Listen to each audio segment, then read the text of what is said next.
जय भीम, जय संविधान। नमस्कार दोस्तों, आज हम बात करेंगे वो मुसलमान भाइयों की। क्या मुसलमान बुरे थे? क्या मुसलमान भाइयों ने हमारा साथ दिया था? तो आइए हम जानते हैं इसके बारे में। तो मित्रों, समय निकाल कर ये वीडियो ज़रूर देखिएगा। जय भीम। तो मित्रों, जब 2 वोट के अधिकार के लिए बाबा साहेब ने लंदन में अंग्रेजों से लड़ रहे थे, तो उस समय मोहम्मद अली जिन्ना और सर अगार खान नाम के 2 मुसलमान भाइयों ने बाबा साहेब का साथ दिया था। जब ज्योतिबा फुले हमारे लिए पहली बार स्कूल खोल रहे थे, तब उस समय उस्मान शेख नाम के 2 मुसलमान भाइयों ने ही ज्योतिराव फुले को जमीन दी थी। माता सावित्रीबाई फुले उस्मान शेख की बहन फतिमा शेख ने सावित्रीबाई फुले का साथ दिया था और सावित्रीबाई फुले पहली शिक्षिका भी हुई। जब बाबा साहेब हमें पानी दिलाने के लिए सत्याग्रह कर रहे थे, तो उस समय सत्याग्रह करने के लिए जमीन मुसलमान भाइयों ने दिया था।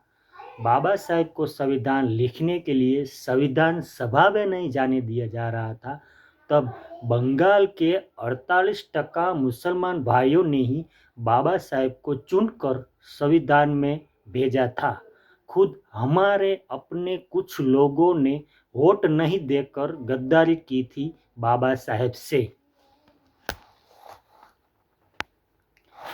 मुसलमान टीपू सुल्तान ने हमारी बहन बेटी को तन ढकने का अधिकार दिया था, अन्यथा हिंदू ब्राह्मण के कारण हमारी बहन बेटी को स्तन खुले रखने के लिए मजबूर किया गया था। हमारा दुश्मन मुसलमान नहीं है, हमारा दुश्मन वो है जो हमको साफ पानी पीने से रोककर रखा था। हमारा दुश्मन वो है जो हमारे गले में मटका और कमर में झाड़ू बांधने के लिए मजबूर किया गया था।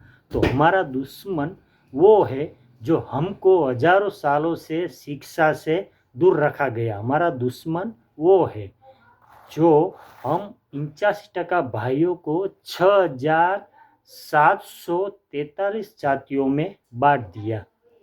तो मित्रों, हमारा दुश्मन मुसलमान है, इस तरह के बहकावे में मत आओ। अगर मुसलमान इस देश का दुश्मन होता तो अकबर का सेनापति मानसिंह एक हिंदू और महाराणा प्रताप का सेनापति हकीम खां एक मुसलमान नहीं होता। खतरा इस देश को नहीं, खतरा कुर्सी को है। इसलिए इस तरह से हम SC ST और OBC को हिंदू बनाकर और मुसलमान को हमारा दुश्मन बताकर भड़काया गया है और भड़काया जा रहा है। अगर आप अभी नहीं जागे तो सरकार ये व्यवस्था करने जा रही है। आपके सामने थाली तो रखी जाएगी और उसमें भोजन भी रखा जाएगा, लेकिन आपका हाथ और मुंह बांध दिया जाएगा। खाना आपके सामने रखा है, आप लार तो टपकाओगे, लेकिन खाना आपको मिलने वाला नहीं है। इसलिए अगर आप चाहते हो कि मुंह पर लगाम न लगे, तो आप अपनी जिम्मेदारी को समझे और समाज को जगाने की और संगठित करने का काम करिए। वो दिन रात काम कर रहे संविधान को ख़त्म करने के लिए।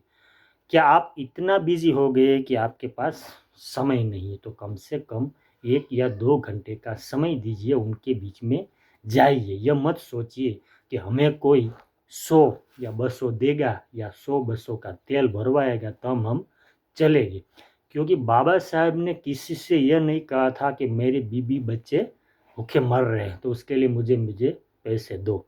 तो मैं समाज के लिए काम करूँ। इसलिए संगठित हो जाए, अन्यथा सोचने का वक्त भी नहीं मिलेगा। तो आप इस वीडियो को देखने के लिए समय दिया, उसके लिए आपको बहुत बहुत धन्यवाद। आप एक एहसान और कर दो कि इस वीडियो को 10-20 साथियों को और भेज दो। बस यही तरीका अपने साथियों को जागरूक करने का है। जय भीम, जय संविधान, जय जोहार।